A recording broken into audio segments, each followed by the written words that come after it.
잘 나오셨습니다. 우리 옆에 분 한번 인사하도록 하겠습니다. 잘 잘 나오셨습니다. 나오셨습니다. 큰 은혜 받으십시오. 큰 은혜 받으십시오. 잘 계셨습니까? 한 2주 정도 또 다른 교회들을 또 탐방하기도 하고 주일날 교회를 4군데 정도 다니니까 아유 정신이 하나도 없는 것 같아요. 교회 아침에 1부, 2부 이렇게 다른 교회들 살펴보고 여러 교회를 이렇게 돌아보니까 건강한 교회 특징이 뭐냐면 딴 게 없어요.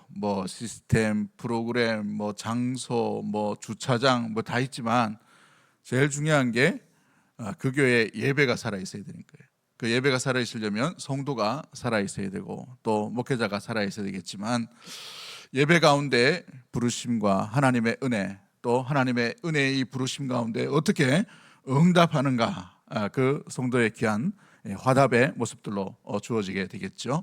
우리 교회도 날마다 예배하면 대구 동성교회라고 생각되는 복된 곳과 복된 심령과 복된 우리 모든 성도들이 되기를 주의 이름으로 간절히 축복합니다. 오늘 본문의 말씀을 통해서 그리스도께서 너를 낫게 하시니라는 제목으로 말씀을 나누도록 하겠습니다. 영어 속담에 이런 속담이 있어요. 아침부터 영어를 얘기해서 죄송합니다만은 There is no edifice in a foxhole이라는 단어예요. 이게 뭐냐 하면 여우 굴에는 무신론자가 없습니다라는 표현이에요. 직역을 하면 그런데 의역을 하면 이렇습니다. 참호에 빠지고 구둥이에 빠지고 시험과 낭망에 절망 가운데 고통 가운데 있는 사람에게는 선택지가 분명한 거예요. 하나님 앞에 부르짖는 자로 하나님의 살아계심을 온전히 믿고 신뢰하고 부르짖는 자로 나아가게 된다라는 사실이죠. 위험에 빠지면 하나님을 더 찾게 됩니다. 위험 가운데에서 하나님이 어디 계시는가, 하나님을 잃어버리지 않는다는 것이죠. 그래서 고난 중에 믿음의 성도의 진짜 성도의 삶과 진짜 믿음의 모습이 온전히 발견된다는 말이 일리가 있는 모습들을 보게 됩니다. 가난함 가운데 처했을 때, 병듦 가운데 처했을 때에 많은 믿음의 선징들은 다른 일을 하지 아니하고 가장 먼저 누구를 찾습니까? 하나님 아버지를 찾고 있는 장면들이 등장하지요. 그렇습니다.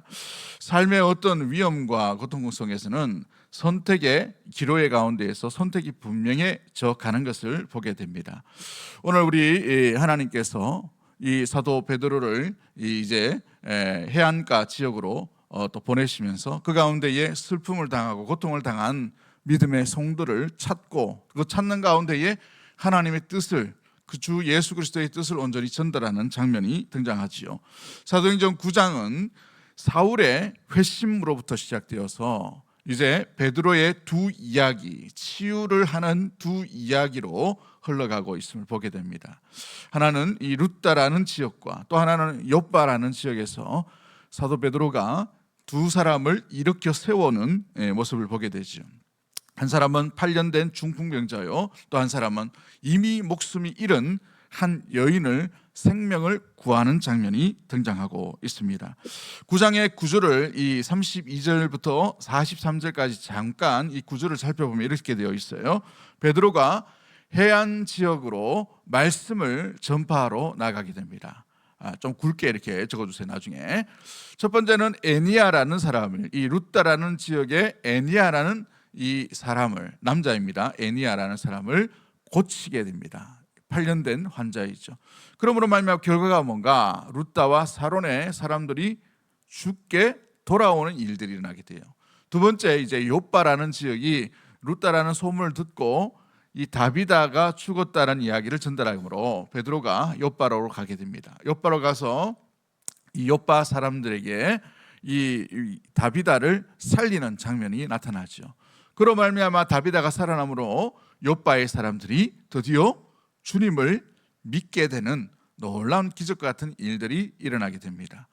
여기는 이제 유대의 해안 지역이에요. 다시 말하면 유대인과 이방인이 굉장히 많이 혼용되어 살고 있는 지역이란 말이죠. 그 마지막을 어떻게 연결하는가? 마지막 43절에 보면 무드장이 시온의 집에서 베드로가 거하고 있음을 보게 되죠. 이상하게 결론을 내립니다. 왜 무드장이 시온의 집에 베드로가 머무는 것들로 9장이 끝날까? 이것은 또 다른 사역이 시작되는 하나의 예표로서의 이 과정들을 보여주는 사인이에요. 다시 말하면 이제 온 유대와 갈릴리와 사마리아까지 복음이 증가하고 이제 땅끝으로 흘러가는 이 땅끝이 어디인가를 보여주는 하나의 장면이 이제 이 무두장이 시온의 집에서 베드로가 거하고 있는 장면으로 등장하고 있죠. 유대인들은 율법이 가지 말라 하고 접촉하지 말라 하는 것을 극렬히 싫어하는 것을 보게 됩니다. 이 무두장이가 뭐예요? 짐승의 시체에서 나오는 가죽을 벗기는 일을 하는 사람이 이 무두장이죠. 그러므로 유대인들이 경멸하는 취급 가운데 있는 것을 보게 됩니다. 경멸한 유대인이라면 가까이 하지 않는 집이라는 말이죠. 그런데 그 가운데에서도 무두장이 집에 시몬이란 같은 이름, 이 베드로의 같은 이름과 이 의미의 이 집에 머물게 되는 하나의 사인이 일어남으로 말미암아서 땅끝이 어디로 향하고 있는지, 복음의 경계가 얼마나 많은 이 율법의 경계를 뛰어넘는지를 말해주고 있는 하나의 예고편과 같은 모습으로 이 9장이 마무리되고 있다는 말이죠.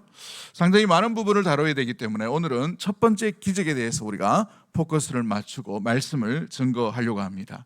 이 두 가지의 이 에피소드 가운데 여러 가지 일들 가운데에 가장 핵심적으로 제일 많이 등장하는 단어가 뭐냐 하면 일어나라라는 단어예요. 일어나라. 아니스테미라는 단어인데 명령형으로 되어 있어요. 이 일어나라라는 이 두 단어로 말미암아 한 남자가 일어나게 되고 한 여인이 죽음에서 생명으로 다시 살아나는 놀라운 기적과 같은 일들이 일어나게 되죠.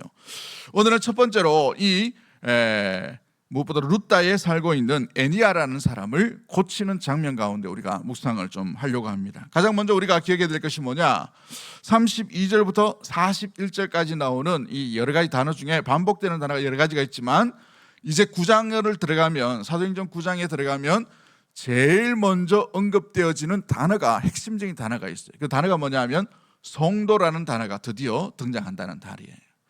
마태복음 27장에 이미 예수님이 부활하신 것을 목격한 사람들에게 천사와 또 여러 가지 사인으로 말미암아 소식이 전해질 때에 흩어져 있는 성도라는 이름이 마태복음 27장에 한 번 딱 등장합니다. 그 등장하고 난 뒤에 복음서에는 어디에도 성도라는 단어가 등장하지 않다가 사도행전 9장에 가서 이제 13절과 32절과 41절에 성도라는 단어가 등장하고 있어요. 여러분, 이 성도라는 단어가 의미를 뭐가 이게 성도라고 이게 부릅니까? 거룩한 무리, 그렇죠? 성스러운 사람들. 여러분 한번 잘 보십시오. 흩어져 있는 사람들이 힘이 없는 사람들입니다. 뿔뿔이 흩어져서 나약하고 어떤 사람 병들고 어떤 사람 죽어 있는 사람들이에요. 그러나 이런 사람들을 일컬어서 성도라고 하나님께서 불러주신다라는 사실인 것이죠. 여러분, 사도행전의 가장 핵심적인 특징과도 같은 단어가 제자라는 단어와 성도라는 단어입니다. 오늘은 제자라는 단어가 등장하는 게 아니라 성도라는 단어가 더 많이 등장하고 있는 것을 살펴보게 됩니다. 여러분, 거룩하게 구별되었다, 하나님께 드림이 되었다라고 할 때에 바로 이 성도, 제물, 또 거룩, 구별, 이런 단어를 쓰고 있죠. 그런데 우리가 일상적으로 생활할 때에 거룩이란 단어를 쓰면 마음이 어떻습니까? 좀 무겁죠? 저만 무겁나요? 거룩과 상관이 없잖아요. 거룩한 생각이 많아야 되는데 거룩한 생각이 잘 들지 않아요. 세상 살다 보면 차를 타고 가거나 사람을 만나고다 보면 마음 가운데도 마찬가지예요. 뭐가 거룩해서 거룩한 사람인가? 우리 스스로는 거룩할 수가 없어요. 우리 스스로를 바라볼 때에는 거룩한 점이 전혀 없을 수도 있습니다만은 그런 사람을 불러다가 누가 거룩하다고 말씀하셔요? 하나님께서 우리를 거룩하다 불러주셨습니다. 왜요? 이유는 딱 한 가지입니다.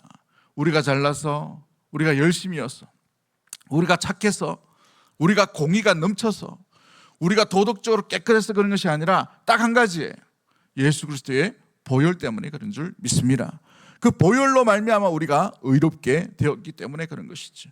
우리의 죄악은 우리의 공의와 우리의 도덕으로 씻을 수가 없는 엄청난 죄악이에요. 죽을 수밖에 없는 죄악이에요. 그러나 그 죽음에 해당되는 그 사형승과 같은 죄를 그리스도의 깨끗하고 순전한 죄, 이 보혈로 말미암아 온전하게 씻김을 받았기에 우리가 거룩하게 된 줄 믿습니다. 그러기에 그 보혈을 믿는 자가 또 주 예수 그리스도를 믿는 자를 일컬어서 성도라고 이렇게 이야기하게 되는 것이에요. 목사, 장로, 권사, 집사보다 가장 먼저 가장 아름답게 존중되어야 될 이름이 뭐냐 하면 성도입니다. 성도. 총신 신대원 가면은 제일 먼저 이 큰 비석에 사람이 되라 라는 글이 있어요. 그 다음이 뭐냐면 신자가 되라, 성도가 되라 이런 게 보이는 있어요. 그걸 볼 때마다 가슴이 철렁철렁해집니다. 진정한 사람, 진정한 성도. 제일 쉬운 것처럼 보이지만 그러나 가장 모든 것들을 이야기하고 있어요. 예수 그리스도 때문에 우리가 하나님의 부르심을 입은 존재이라는 사실을 잊지 아니하고 이 예배, 주의 몸에 참여할 수 있는 우리 대구동성의 모든 가족들이 되기를 주의 이름으로 간절히 축복합니다. 이것을 잊어버리면 더 이상 복음의 진도와 성숙이 나아갈 수가 없어요. 자기 공의로는 나아갈 수 없는 길이 십자가의 길이요, 성도의 길이요, 믿음의 신자의 길이기 때문에 그런 것이죠. 오늘 주님은 믿음의 성도 흩어져 있고 힘이 나약하고 또 병들고 죽음 가운데 놓여 있는 사람들을 일컬어서 거룩하다라고 말씀하고 있으십니다. 이 거룩함 가운데에서 주님이 주신 그 은혜에 감격하여 주께 날마다 감사하는 우리 대구동성의 모든 가족들이 되기를 주의 이름으로 간절히 축복합니다. 이 거룩한 성도에게 하나님께서 원하시는 것이 무엇일까요? 오늘 1절 우리 33절부터 34절까지 말씀을 통해서 우리가 좀 살펴보려고 합니다. 참된 성도에게 원하시는 진정한 하나님의 뜻이 무엇인가? 우리 주님의 뜻이 무엇인가? 첫 번째가 뭐냐 하면 주님은 믿음의 성도가 낫기를 원하신다는 사실이에요. 믿음의 성도가 뭐 하기를 원하신다고요? 낫기를 원하셔요. 회복되기를 원하신다는 거예요. 두 번째가 뭐냐면 삶의 무너진 자리에서 일어서기를 원하시는 것이 주님의 뜻이라는 사실입니다. 세 번째가 뭐냐면 무너진 삶 가운데에서 회복으로 인하여 누구를 주목해야 되는가를 알기를 원하시는 분이 우리 주 예수 그리스도인 줄 믿습니다.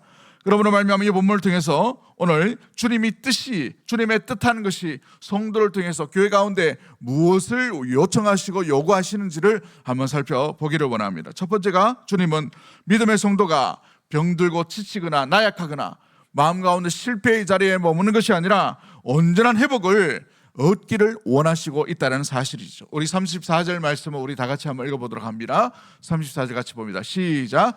베드로가 이르되 애니아야 예수 그리스도께서 너를 낫게 하시니 일어나 내 자리를 정돈하라 한데 곧 일어나니. 아멘. 여러분 예수 그리스도께서 베드로를 통해서 주님의 마음을 전달해 주셨어요. 뭘 하기를 원하신다고 되어 있습니까? 너가 낫기를 원한다라고 되어 있어요. 여러분 이 루따라는 지역은 예루살렘에서 북서부 쪽으로 40km 정도 떨어진 길입니다. 해안 도시인 요바에서는 한 17km 정도 떨어진 게 내륙에 있는 아주 비옥한 평야 지대에 있는 곳이 바로 이 루따라는 지역입니다. 오늘날 지명으로 룻이라는 지명을 가지고 있어요. 그런데 이 루따에 사는 사람 중에 애니아라는 사람이 있어요. 애니아가 남자인지 여자인지 어떻게 아느냐? 이 헬라어 원어에 보면은 조사가 남성 조격이 있고 남성 조사가 있고 여성 조격이 있어요. 조사가 있어요. 근데 이 애니아라는 이름에는 남성 조사가 붙어 있습니다. 그래서 남자라고 되어 있어요. 뒤에 보면은 다비다라는 사람에 대해서는 별칭도 이 두 가지 이름을 이야기하면서 여제자라는 이름을 독특하게 지어놓은 것을 보게 되죠. 아무튼 이 애니아라는 상태를 한번 보면 8년간 중풍에 걸렸다라고 이렇게 되어 있습니다. 침상에서 8년간을 누워있다. 자기 힘으로는 꼼짝할 수 없는 존재가 바로 이 애니아였다는 것이죠. 8년간의 병치레는 상당한 고통을 가족에게 주게 됩니다. 저희 아버지도 중풍으로 8년간 누워 계셨는데 요즘처럼 요양병원이 있고 또 병원 시설이 잘 되어 있으면 좀 이렇게 모셔놓고 가족들이 조금 그래도 좀 편하게 이렇게 있을 수가 있는데 예전에는 이 20년 전 그때는 집에서 다 돌봤어요. 집에서 돌보다 보니 이 중풍 환자는 이게 쭉 늘어지기 때문에 몸이 무거워요. 그러면 어머니와 이 아내가 이걸 들고 막 이렇게 목욕도 해야 되고 또 이렇게 청소 뭐 해야 되잖아요. 그죠?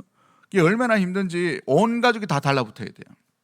온 가족이 다 달라붙으니까 뭐 아무것도 안 되는 거죠. 대충 살아야 됩니다. 대충 살아야 돼. 환자가 한 명 있습니다. 8년간 이 가정 가운데 애니아라는 사람이 중풍에 걸렸다는 것은 굉장한 고통이 온 가족 가운데 있었다는 것을 전제해 주고 있는 것이죠. 고통과 절망의 시간이 8년간이나 계속되고 있다는 사실입니다. 끊어지지 않을 것 같은 아픔과 상처, 자기 스스로 일어날 수도 없는 그런 형편에 있는 사람이 중풍병자이죠. 남의 기대어서, 남의 의존해서 남의 도움을 구해야만 일어설 수 있고 나아갈 수 있는 사람이 중풍병자입니다. 많은 사람을 고쳤을 터인데 하필이면 왜 중풍병자, 8년 된 이 중풍병자를 이 사도행전에서 이야기할까? 특별한 의미가 있겠죠. 기대어 있는 인생, 아무것도 할 수 없는 인생, 절망의 연속이 계속해서 나아가고 있는 인생 가운데 주님께서 주님의 마음을 그 10년 가운데 보여주셔요. 주님의 뜻, 주님의 마음, 주님의 계획, 주님의 의도가 무엇입니까? 예수 그리스도께서 너를 낫게 하신다는 거예요. 할렐루야. 믿음의 성도 여러분, 주님은 우리에게 병을 요구하신 분이 아니셔요. 고통과 아픔과 절망 가운데 가기를 원하시는 분이 아니라는 사실이에요. 믿음의 성도가 온전히 회복되기를 원하시고 치유되기를 원하시고 질병 가운데 고통 가운데 있는 것이 아니라 평안 가운데 거하기를 기뻐하시는 분이 우리 주 예수 그리스도인 줄 믿습니다. 믿음의 성도가 흩어져 있어 그 가운데에서 아픔 가운데 상함 가운데 있지만 끝까지 찾아오셔서 그 10년 가운데 너를 낫게 하기를 원하시는 것이 우리 주님의 마음이란 사실을 잊지 않는 우리 대구동성의 모든 가족들이 되기를 주의 이름으로 간절히 축복합니다. 복음서에 보시면 많은 환자들을 긍휼히 여기시는 고치시는 예수님의 모습이 등장하지요. 마태복음 4장 23절과 마태복음 9장 35절은 굉장히 유사한 문장을 보여주고 있어요. 예수께서 온 갈릴리에, 예수께서 온 도시와 마을을 두루 다니사라고 이렇게 표현되어 있습니다. 그리고 난 뒤에 회당에서 가르치시며 천국 복음을 전파하시며, 그 뒤에 가장 중요한 단어들이 있는데 모든 병과 모든 약한 것을 고치시니라라고 되어 있어요. 모든 병과 모든 약한 것을 고치시는 분이 주님의 마음이요, 주님의 뜻이요, 주님의 길인 줄 믿습니다. 믿음의 성도가 병약하거나 아픈 것을 원하지 아니하시는 분이라는 사실이죠. 시편 147편 2절과 3절 말씀에도 이런 말씀이 있어요. 여호와께서 예루살렘을 세우시며 이스라엘의 흩어진 자들을 모으시며 상심한 자들을 고치시며 그들의 상처를 뭐 하신다고 되어 있어요? 삼으시는도다 라고 이렇게 표현하고 있죠. 하나님께서는 성도의 믿음의 성도가 상함과 고통 가운데 있을 때에 주님은 회복을 명령하시는 분이 우리 주님이라는 사실을 믿는 믿음의 모든 가족들이 되기를 주의 이름으로 간절히 축복합니다. 그 애니아에게 회복을 명령하셔요. 애니아야, 예수 그리스도께서 너를 낫게 하신다라고 되어 있어요. 400년 노예의 고통 가운데에서도 주님은 잊지 아니하시고 그들을 찾아오시는 하나님이시죠. 히스기야가 죽을 병에 걸렸을 때에도 주님은 고쳐주시는 주님이시죠. 이 모든 것들을, 이 인류의 모든 죄악 가운데 놓여 있는 믿음의 성도들을 이 죄로 말미암아 병들고 죽을 수밖에 없는 인류의 죄를 위해 우리 주 예수 그리스도께서 그 죄를 친히 담당하심으로 말미암아 그가 찢기심으로, 그가 상하심으로, 그가 채찍에 맞으심으로 말미암아 우리를 고쳐주셨다라고 이사야 53장 5절 말씀에 분명히 말씀을 하고 있지요. 그가 채찍에 맞음으로 우리가 뭘 하게 되었어요? 나음을 받았더라. 그렇습니다. 사랑하는 성도 여러분, 지금 베드로를 통해 주님은 애니아의 회복을 명령하고 있다는 사실이지요. 때로는 우리가 고통 가운데, 질병 가운데 갈 때에, 상심 가운데 갈 때에 와, 주님이 왜 나를 이렇게 내버려 두시는가라고 생각할 때가 있어요. 여러분, 그건 주님의 뜻이 아니에요. 우리 인류 보면은 환경 가운데에, 오염 가운데에, 죄의 그늘 가운데 살다 보면 당연히 일어날 수 있는 상황들에 노출될 수밖에 없어요. 기름진 음식을 많이 먹으면 마찬가지죠. 환경 오염 가운데 살아가면 여러 가지의 이 병들이 우리 가운데 찾아오게 되어 있어요. 이걸 일컬어서 주님의 뜻이다라고 말하면 안 되는 거예요. 주님은 회복을 원하십니다. 주님은 낫기를 원하셔요. 주님은 고침받기를 원하십니다. 아침에 이렇게 얘기하는데 뭐 믿지를 않는 거 같노 이렇게. 할렐루야. 믿음의 성도 여러분, 주님을 의심하지 마세요. 주님의 계획은 언제나 선하신 줄 믿습니다. 내 지혜로 내 경험으로 이해하려 보니 이해가 안 되는 거예요. 그 이해의 벽을 뛰어넘을 때에 비로소 주님의 지혜 가운데 다다를 수 있게 돼요. 그 가운데에서 조금 이해할 수 있는 부분들을 발견할 수 있게 되는 것이죠. 주님의 음성이라는 책이 있는데 두 명의 경청자라는 분이 이렇게 두 명의 공자가 이렇게 썼던 분이 있습니다. 그 글에 이렇게 되어 있어요. 우리 방송실에서는 전해주진 않았습니다만은 제가 한번 읽어볼 테니까 한번 잔잔히 한번 들어보십시오. 내 앞에 잠잠하라. 사람이 위기에 처하면 이리저리 뛰어다닐 때가 얼마나 많으냐. 서두르는 것은 약함의 표시이나 잠잠히 거하는 것은 강함의 표시니라. 하나님의 인도하심은 곧 너를 이끌고 길을 보여주시는 것이니라. 이것을 믿으라. 삶의 요란스러운 현장을 가로질러 부드러운 음성이 들려오고 있느니라. 잠잠하라, 고요하라. 고난의 파도가 그 음성을 들리리라. 파도가 잠잠해지고 고요해지리라. 그리고 너를 인도하시는 이의 고요한 음성이 들려오느니라. 모든 슬픔과 실망 속에서 나의 부드러운 위로의 손길을 느끼라. 뛰어난 화가인 나는 내가 주는 기쁨과 황홀한 광채에 어울리는 배경을 내가 볼 때까지 그림의 아름다운 색채들을 더할 수 있노라. 애니아에게는 주의 음성이 들린 거예요. 예수 그리스도께서 너를 낫게 하시기를 원하노니 일어나라 라고 명령하시는 것이죠. 여러분, 내면 가운데 고통 가운데 있다면 주의 잠잠히 들려지는 음성을 들으시길 바랍니다. 고통 가운데 주님께서 뭘 요구하시고 뭘 내게 말씀하시는지를 귀를 기울임으로 말미암아 그 실패의 자리, 절망의 자리, 고통의 자리에서 주님의 의도와 주님이 원하시는 것을 정확하게 귀를 기울임으로 말미암아 고통이 아니라 일어섬과 회복과 낫게 하기를 원하시는 주님의 초청에 그 손을 맞잡을 수 있는 우리 사랑하는 대구동성의 모든 가족들이 되기를 주의 이름으로 간절히 축복합니다. 두 번째 우리가 기억해야 될 것이 무엇입니까? 삶의 무너진 자리에서 일어나기를 원하신다는 사실입니다. 34절 말씀에 베드로가 이제 예수님의 의도, 예수님께서 뭘 하기를 원하시는지를 이야기하고 난 뒤에 어떻게 이야기하고 있습니까? 34절 말씀 다시 한번 보면 이렇게 되어 있어요. 베드로가 이르되 애니아야, 예수 그리스도께서 너를 낫게 하시니. 어떻게 되어 있나요? 같이 읽을까요? 시작. 일어나 곧 일어나니. 여러분, 삶의 무너진 자리를 일어나 내 자리를 정돈하라 라고 되어 있어요. 일어나 내 자리를 정돈하라. 그냥 단순히 일어나라 라고 말하면 좋을 텐데 일어나 내 자리를 정돈하라 라고 이렇게 표현하고 있어요. 이 표현은 베드로만의 독특한 표현이 아니라 예수님의 독특한 표현이셔요. 예수님께서는 환자들과 질병이 있는 자들을 향해서 여러 번 내 자리를 들고 일어나라 라고 명령하셨다는 것이죠. 그것을 한번 대조해 보면 이 의미가 무엇인지를 깨달을 수가 있겠죠. 마가복음 2장 11절 말씀에 예수님께서 중풍병자에게 일어나 내 상을 가지고 집으로 가라라고 되어 있어요. 내 상. 들고 왔던 이 간이 침대를 들고 가라는 것이죠. 자리를 들고 가라는 거예요.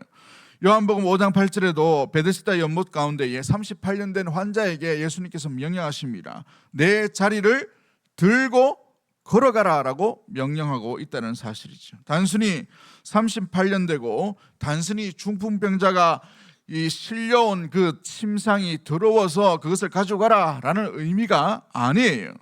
무엇보다도 그 자기가 깔고 있던 그 자리를 들고 툴툴 일어나서 그냥 가라 이런 의미가 아니라 아주 숨겨진 의미가 있는 것이죠. 그 무엇보다도 그 자리는 자기가 머물고 있던 8년의 그 기간, 실패의 자리, 낭망의 자리, 무엇보다도 그곳에 멈춰서 있는 그 삶의 38년 된 그 자리까지도 들고 일어날 것을 명령하고 있다는 사실인 거예요. 우리 주님은 믿음의 성도가 실패할 수 있지만 실패의 자리에 머물러 있지 않기를 원하시는 주님이신 줄 믿습니다. 믿음의 성도와 교회도 마찬가지. 늘상 넘어지고 늘상 실패하고 늘상 좌절하고 있는 그 자리에 더 이상 머물지 말고 일어나 내 상을 들고 일어나라 라고 명령하시고 있다는 사실인 것이지. 우리는 때로 질병 가운데 낭만 가운데 거할 때에 우리의 삶과 우리의 신앙의 어떤 성장의 곡선이 멈출 때가 있어요. 그 사건 때문에, 그 사람 때문에, 그 돈 때문에, 그 관계 때문에, 그 말 때문에 멈춰 있는 그 순간이 있단 말이죠.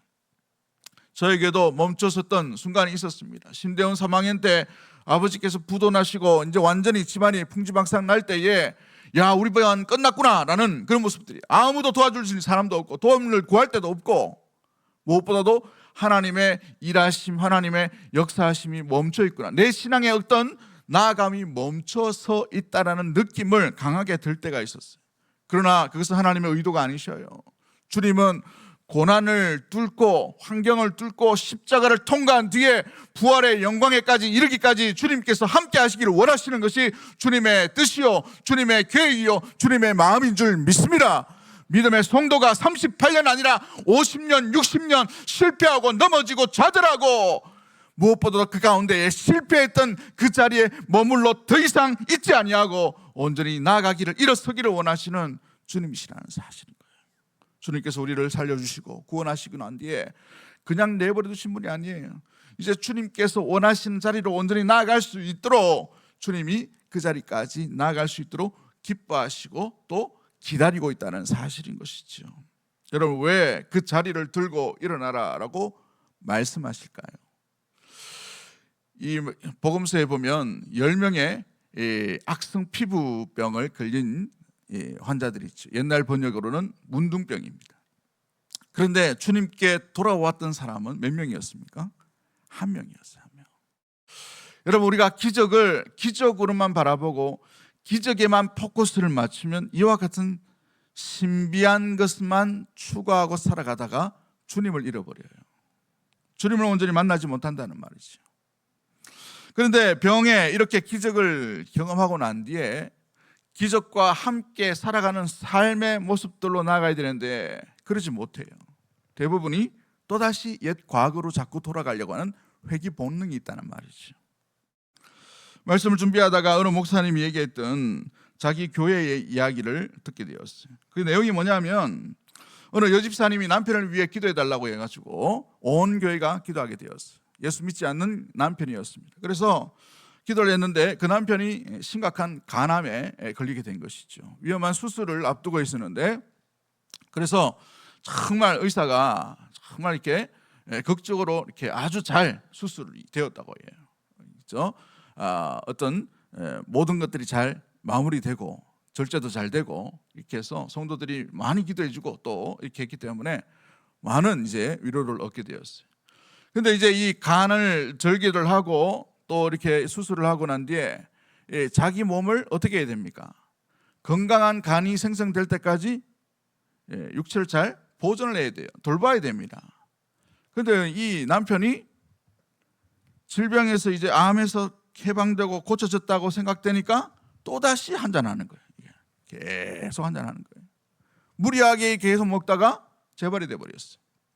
더 이상 손을 쓸 수 없는 모습들로 나아가게 되었다는 것이죠. 이 내용을 보면서 우리의 모습도 마찬가지예요. 주님께서 우리의 이 죄의 지저분한 이 썩은 내내 진동하는 그곳에서 진흙구덩이에서 우리를 건져주셨어요. 건져주셨으면 깨끗한 하나님의 백성, 성도로서 온전히 살기를 원하시고 기뻐하실 텐데 그렇지 아니하고 다시 그 구덩이를 그리워하고 구덩이의 삶을 살아가려고 하고 이 지저분한 그 악신에 나는 그런 모습들로 나아가려고 한다면 제자리로 나아가는 것이 아니에요. 다시 실패의 자리로, 다시 자기 자리로 돌아가고 있는 모습과 같다는 사실이죠.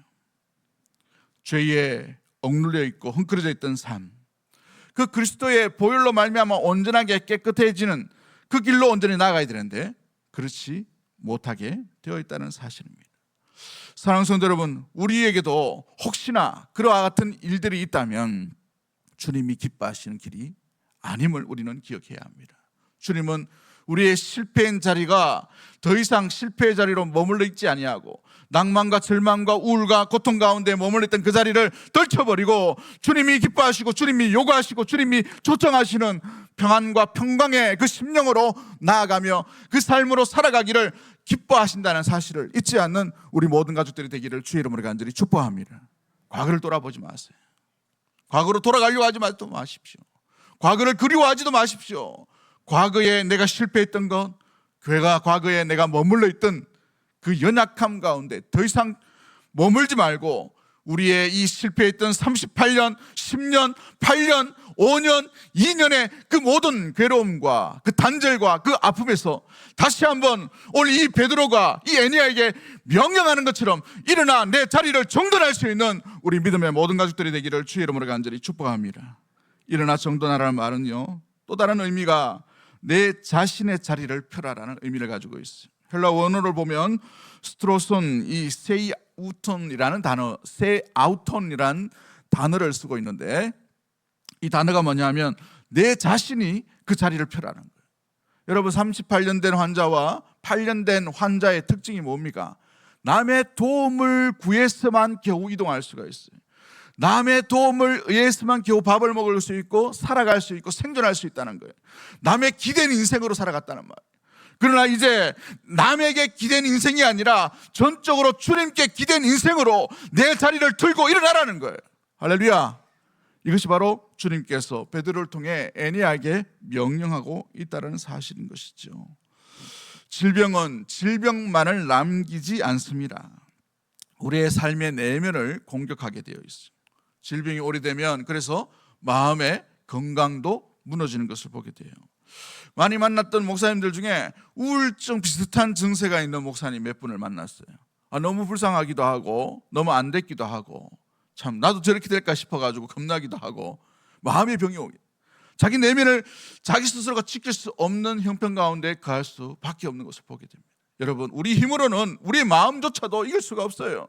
그 자리에는 주의 말씀이 지배하고 주의 명령이 지배하고 주의 은혜가 지배하며 주의 사랑 가운데 덮이지 않으면 어느 누구도 우리 자신을 장담할 수가 없다라는 사실이에요.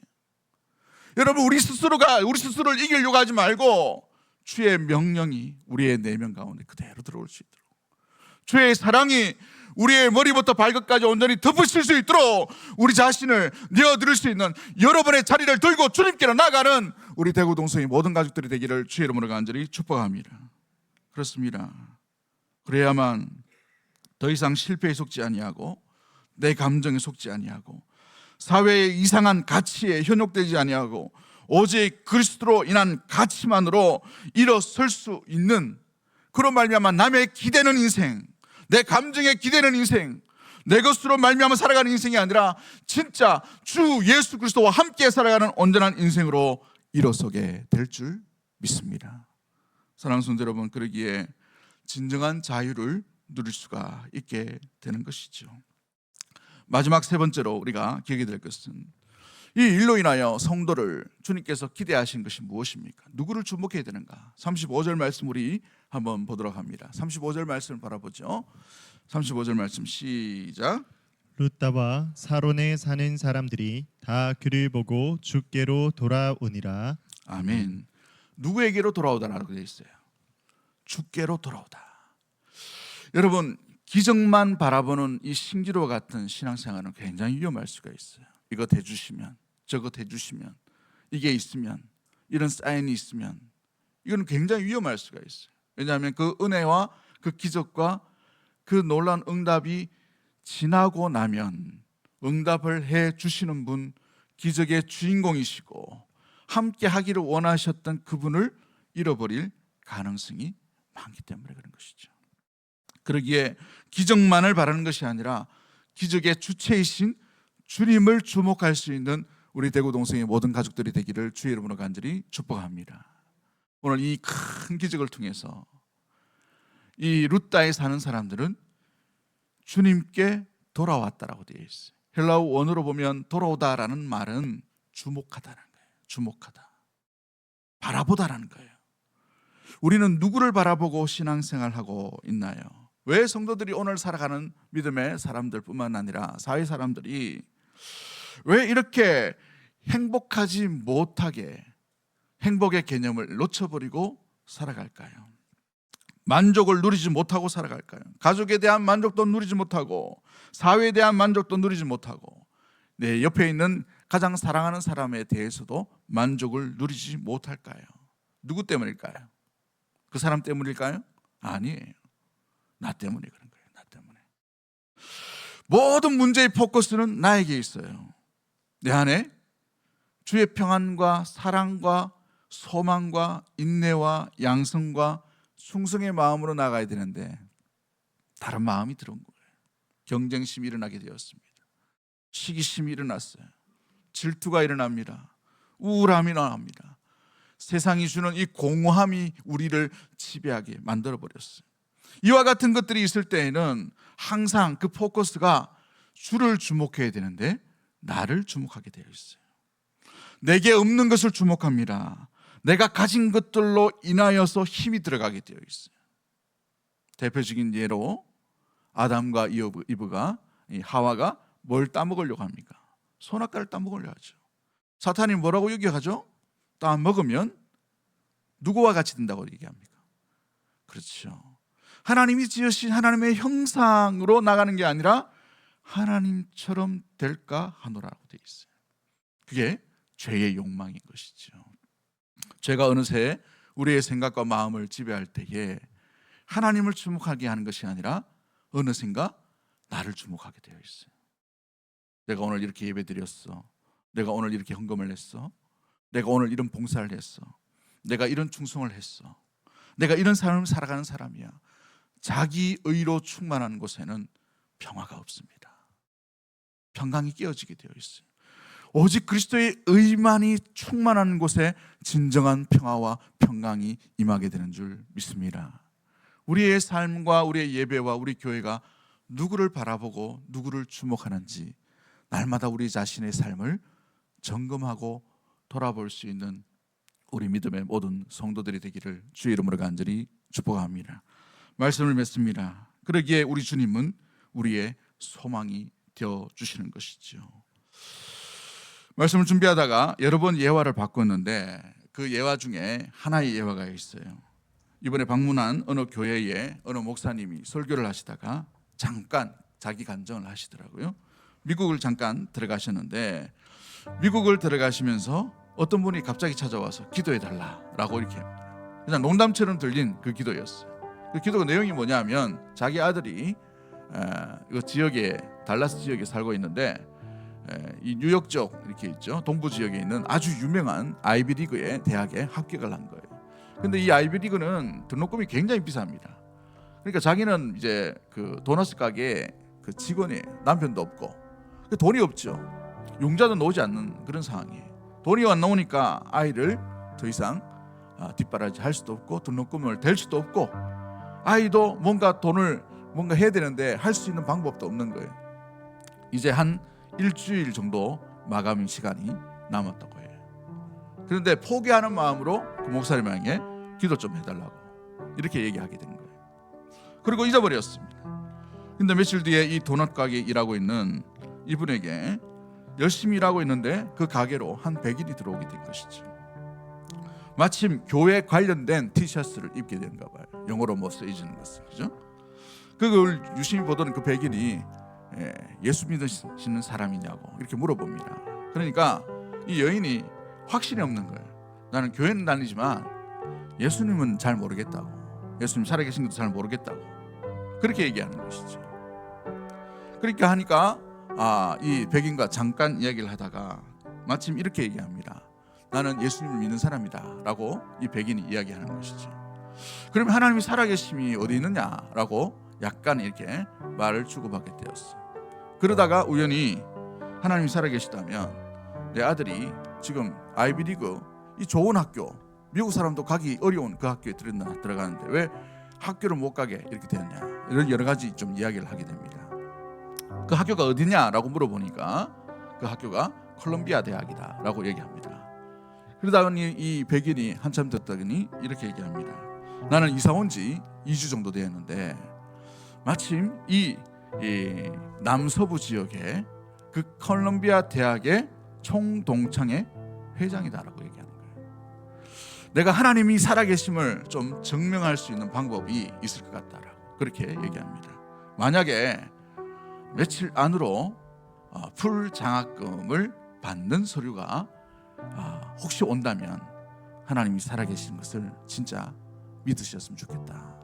내가 최선을 다해 보겠다라고 이렇게 얘기합니다. 며칠 뒤에 편지가 날라왔어요. 풀 장학생뿐만 아니라 기숙사 모든 것까지도 졸업할 때까지 다 제공하겠다라고. 그 여인이 주님이 이 하찮은 사람의 기도의 제목도 응답하시는구나라는 것을 듣게 되었어.